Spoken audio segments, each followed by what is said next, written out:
डोक्यातील विचारांचा गोंधळ शांत होईल. एकदा हा व्हिडिओ पहा. सुख म्हणजे काय?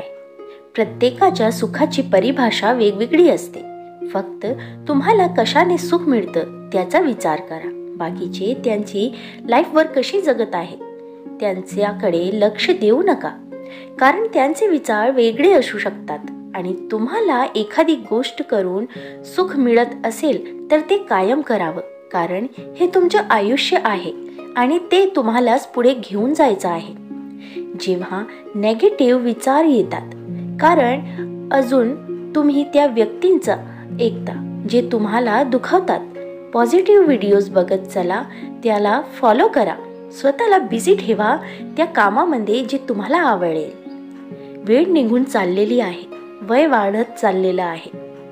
तुम्ही कुठे आहात, काय करत आहे हे स्वतःला एकदा विचारा आणि आपला मार्ग निवडा. तुमच्या आयुष्यात तुम्हाला काय करायचं आहे ते बघा. लोक काय करतात, त्यांचं कसं चालले आहे यांनी तुमच्या आयुष्यात काहीही फरक पडणार नाही.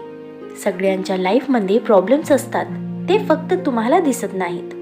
आपल्याला फक्त त्यांची चांगली बाजू दिसते. हे तुमचं आयुष्य आहे, इथे तुम्हालाच तुमचे निर्णय घ्यायचे आहेत. आयुष्य म्हणजे काय? पुढे जात राहणं तुमच्यासोबत किंवा तुमच्याशिवाय. आता तुम्ही ठरवा कुठल्या गोष्टींना कुरवाळत बसायचं आहे आणि कुठल्या गोष्टी सोडून पुढे जायचं आहे. प्रत्येक दिवस आपल्याला काय शिकवतो, तर प्रत्येक दिवस तुम्हाला लढायला शिकवतो. काल खूप काही वाईट घडेल असेल, पण आज तुम्ही इथे सगळं विसरून एक नवीन सुरुवात नक्कीच करू शकता. कारण प्रत्येक दिवस सारखा नसतो. आज काय करायचं आहे, आज कसं काम करता येईल, आज कसं त्यांना समोर जायचं आहे त्यांच्यावर लक्ष द्या. आपल्याकडून चुका होतात तेव्हा प्रत्येक जण चुका करतो आणि त्या झाल्याच पाहिजेत, कारण त्याशिवाय शिकताही येत नाही. पण त्या चुकांमधून शिकून पुढे जाता आलं पाहिजे. नाही तर ते धरून बसाल तर कायम दुःखीच राहतात आणि स्वतःला दोष देत असाल की असं का झालं. म्हणून आता निर्णय तुमचा आहे. जेव्हा आपल्या आयुष्यात एखादी वाईट गोष्ट घडते तेव्हा आपण असा का विचार करतो की हे सगळं माझ्यासोबतच का झालं. आपण असा का विचार करत नाही की काहीतरी चांगलं होणार असेल म्हणून आज हा वाईट दिवस माझ्या आयुष्यात आला असेल.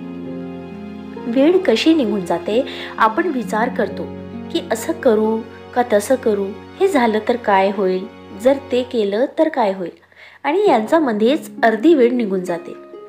तुम्हाला वाटत असेल की तुमच्याकडे खूप वेळ आहे, पण खरं तर ती एक संधी आहे जी फक्त तुम्हाला मिळालेली आहे. वेळेचं सोनं करण्यासाठी आता निर्णय तुमचा आहे. मला जमेल का, कोणताही ऐकू नका, कारण त्यामुळे तुमच्यामध्ये नेगेटिव्हिटी वाढत जाते आणि जे कुठे सुरू करणार असतात ते पण करत नाही. मला माहीत आहे तुम्ही जे काही करत असाल किंवा करणार असाल त्यामध्ये यशस्वी व्हाल. आपल्या आरोग्य संपत्तीपेक्षा कोणतीही संपत्ती मोठी नाही. तुमच्या वाईट परिस्थितीमध्ये काय शिकाल? अशी वाईट परिस्थिती येण्याचं कारण काय? तुमच्या वाईट परिस्थितीमध्ये लोकांचा तुमच्याकडे पाहण्याचा दृष्टिकोन, तुमच्या वाईट परिस्थितीमध्ये तुमची साथ देणारे तुमचे मित्र. जगात या दोन गोष्टी कधीच कुणासाठीही थांबत नाही, वेळ आणि तुमचं वय. पूर्णविराम म्हणजे शेवट नसतो, कारण आपण त्यानंतर नवीन वाक्य लिहू शकतो. त्याचप्रमाणे तुमच्या आयुष्यात अपयश आले तर तो खरा शेवट नसून ती नव्या यशाची सुरुवात असते.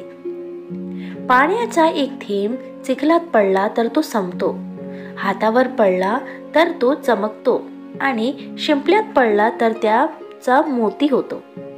थेंब तोच असतो, पण फरक फक्त सोबतीचा असतो.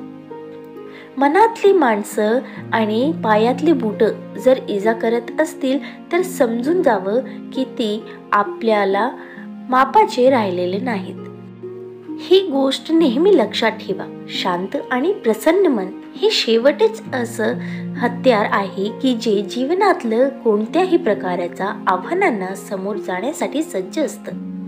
स्वतःची लढाई ही नेहमी स्वतःलाच लढावी लागते, कारण इथं साथ देणारे कमी आणि ज्ञान देणारे जास्त आहेत. तुम्ही कितीही चांगले कर्म करा तरी सुद्धा तुमची स्तुती ही फक्त स्मशानातच होते. वेळ तर वेळ आल्यानंतरच बदलते, पण माणूस कोणत्याही वेळी बदलू शकतो.